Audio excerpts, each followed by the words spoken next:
Hello everyone. In taxation, we are discussing about salary income. In last lecture, we have seen the pro forma of salary statement. Actually, we have seen the all five heads of income and the statements of computation of income.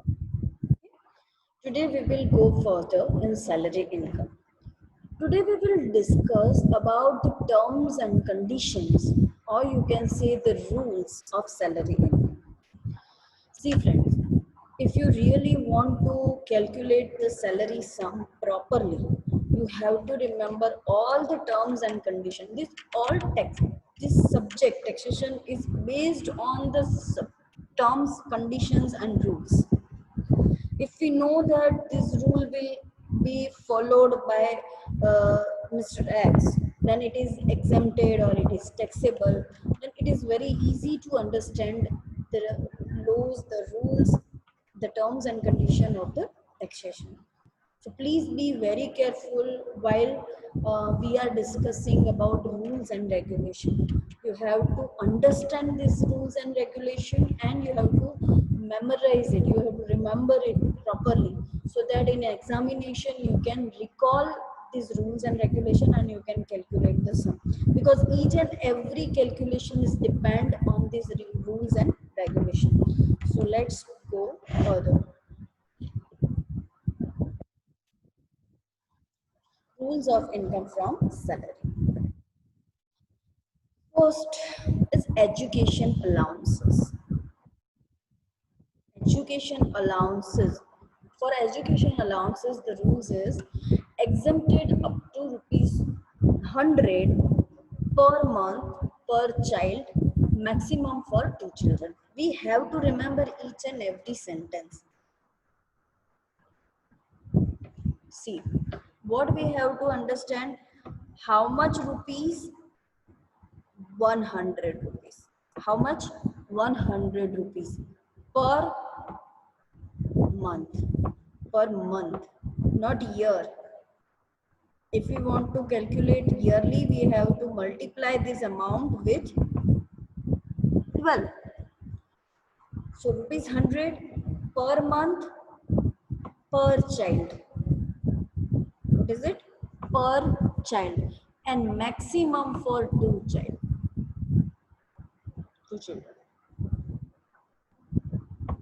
So in your mind, that should be clear. If education allowance is there, it is exempted. It is exempted. Here we are discussing about exemption, not taxability. And what is the formula for taxability is total amount minus exempted amount. We can get the taxable amount.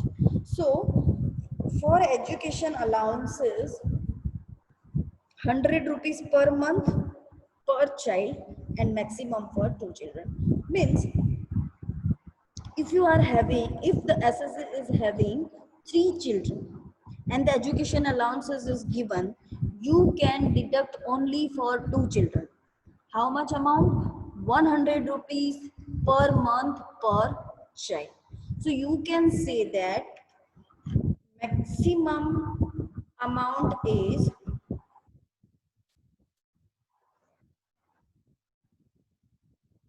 here we can write down that it is for maximum two children. Okay, we are having the SSC is having three children, but it doesn't matter for us. We are having allowing the exemption for only two children. We will multiply for 100 rupees, and if this 100 rupees is for per month. Okay, so if we multiply it with 12, it will be here. So you can see that maximum amount, that 100 rupees, 12 months and for two children. If we multiply this, we will get that 2,400.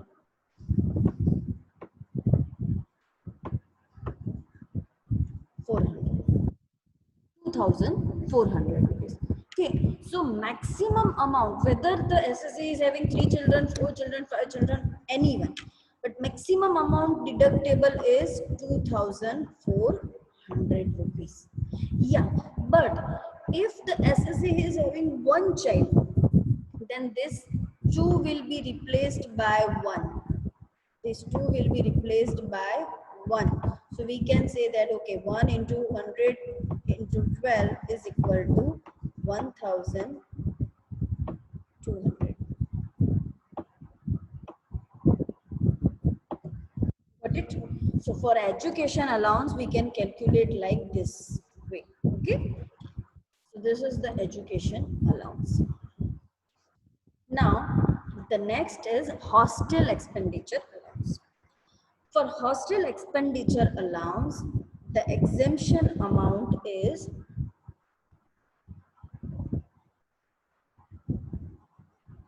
it is exempted up to rupees 300. How much amount? 300 rupees per month and per child, and it is also same for maximum 2 children. So for hostel allowance, if we want to calculate the maximum amount, we can calculate like this way, that 300 rupees into 12, because it is for month, and it is for 2 children. So if we want to calculate 2 children, then it will become 300 into 12 into 2. So what will be the amount? 7,200.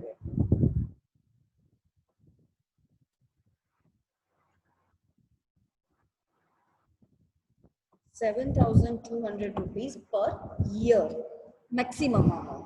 But if it is given for one child, so if we replace it with the 1, then that will be, what will be 3,600, 12 into 3, so 3,600. So are you getting what I am trying to explain? You have to calculate that which amount is exempted. Here we are discussing about the exemption, not taxability. Okay, we have to less the exemption amount from the total amount, then we get the taxable amount. Okay, so this is for hostel allowance. Number 3 is tribal area allowances. It is exempted up to rupees 200 per month. If we are working in the tribal area, then we are getting the 200 rupees per month extra. Okay, the allowances. Then undergraduate allowance. It is about 200 rupees per month. I request you all that you have to write down the note in the notebook of yours. Please write down properly this rules, and I think you should refer it once in a day. Okay. Underground allowances, it is exempted rupees 700 per month. Underground means the area is very underground area where the facility is not there, and if we are working there, the company or the government is paying rupees 700 per month extra. Medical facility. In medical facility, excess amount over rupees 15,000 is taxable as perquisite. This perquisite we will see later on. This perquisite means what? Perquisite means facility. Okay, so the medical facility is under the perquisite facilities. In salary, what we are getting mainly? First, salary. Then allowances. Allowances meant whatever the expenses we are doing, that is allowances. And then perquisite. Perquisite means facilities like house facility, like car facility, like loan facility. This will come under the perquisite. Allowances means what? Whatever we are doing the expenses for, that is come under the expense allowances. And salary, whatever we are doing, we are working for the company, that will be called salary. Okay, so this is come under the perquisite. RPF. Make sure you remember this point, because the two entry, each and every sum contains minimum two entries from this line. So you have to remember these two lines very clearly. You have to understand very clearly RPF. RPF means Recognized Provident Fund. Now, employees' contribution is exempted, but employers' contribution is 12% of the basic salary.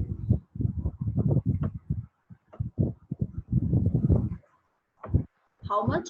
12% is exempted. How much? 12%. Employers' contribution, 12% of basic salary, and interest is 9.5%. C. Contribution is 12% of basic salary. Interest on RPF. On RPF means whatever the amount has been collected, the whole amount's 9.5% amount or interest is exempted.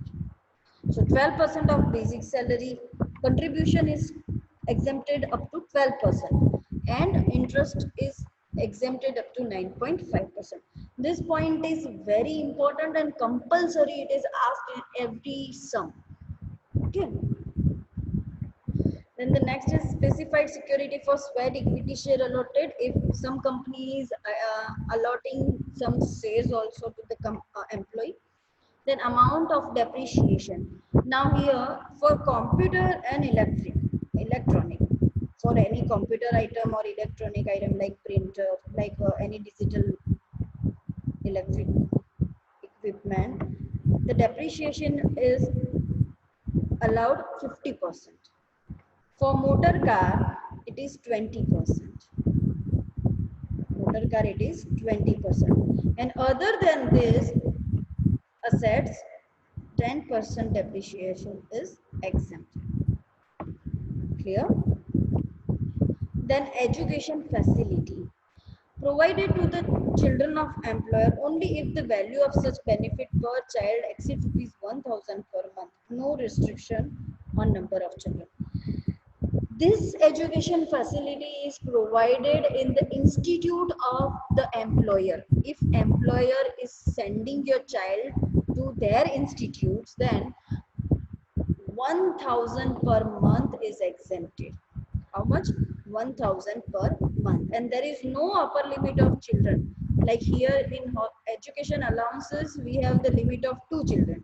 But here there is no limit of children. You can allow 3 children, 4 children, 5 children, and any number of children. Okay. Number 10 is facility of food. Non-alcoholic beverages over and above the amount of ₹50 per meal. Means ₹50 is exempted per meal. How much? ₹50 is exempted per meal, per day. Okay. So exemption amount is ₹50. Any gift, token or voucher in lieu of such gift only if the value exceeds ₹5,000 aggregate during the year. If any gifts is more than 5,000, then this will convert into the taxability.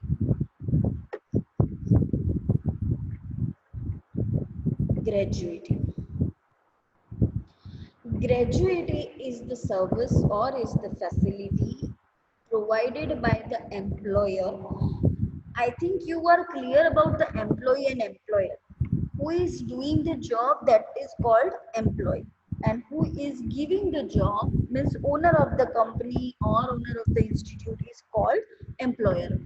So when employee is loyal and he is working in the same organization more than 10 years, 15 years, maybe any number of years, within 5 years, if they remain in the same institute, many institutes provide the gratuity. It is the benefit, you can say it is the price, it is the remuneration, or you can say it is the value of their loyalty, of their honesty towards the company.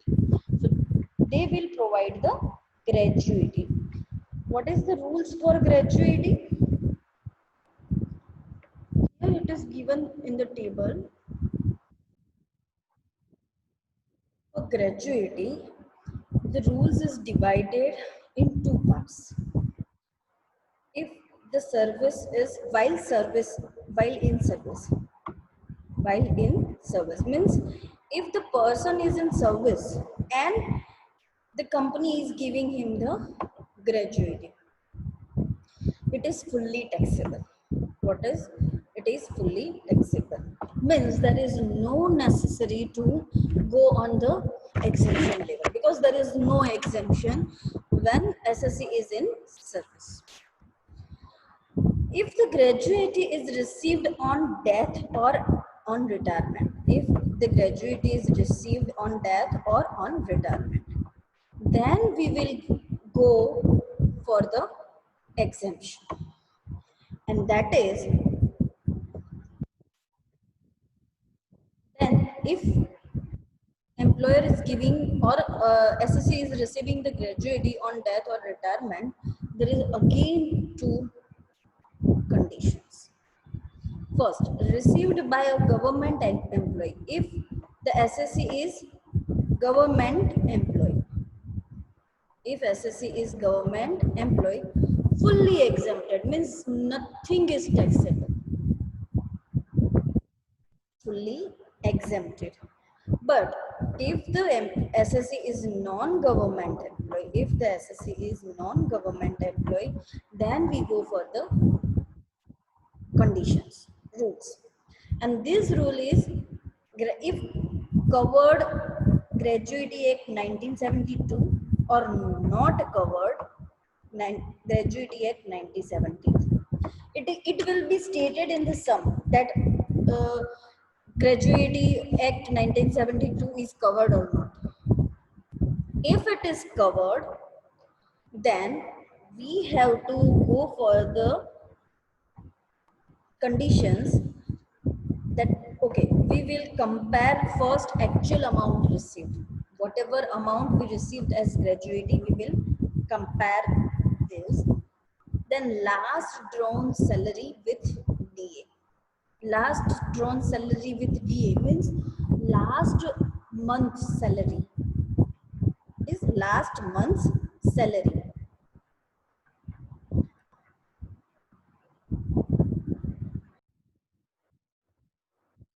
Actual amount received, then the last drawn salary with DA, we will multiply with this salary into 15 by 26 and completed years of service.